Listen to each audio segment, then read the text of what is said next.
ओम हनुमते नमः। आज मंगलवार के दिन सुनेंगे मंगलवार व्रत कथा।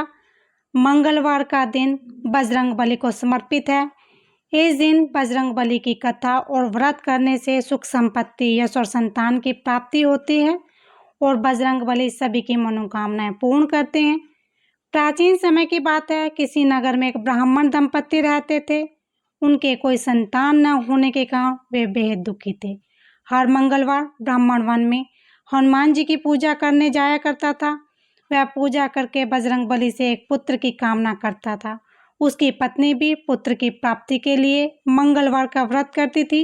वह मंगलवार के दिन व्रत के अंत में हनुमान जी को भोग लगाकर ही भोजन किया करती थी।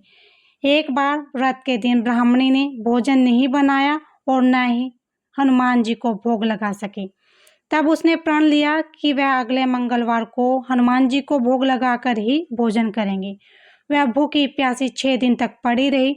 मंगलवार के दिन वह बेहोश हो गई। हनुमान जी ने उसकी श्रद्धा और भक्ति देखकर उसे आशीर्वाद रूपी ब्राह्मण को एक पुत्र दिया और कहा कि यह तुम्हारी सेवा करेगा। बालक को पाकर ब्राह्मणी बहुत खुश हुई। उसने बालक का नाम मंगल रखा। कुछ समय उपरांत जब ब्राह्मण घर पर आया तो बालक को देखकर पूछा कि वह कौन है। पत्नी बोली कि मंगलवार के व्रत से प्रसन्न होकर हनुमान जी ने उसे यह बालक दिया है। यह सुनकर ब्राह्मण को अपनी पत्नी पर विश्वास नहीं हुआ। एक दिन मौका पाकर ब्राह्मण ने बालक को कुएं में गिरा दिया।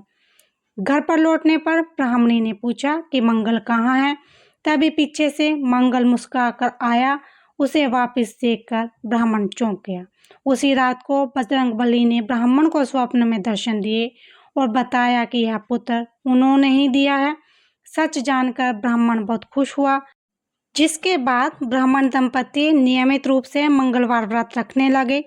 मंगलवार का व्रत रखने वाले मनुष्य पर हनुमान जी की अपार कृपा रहती है। बोलो बजरंगबली हनुमान की जय।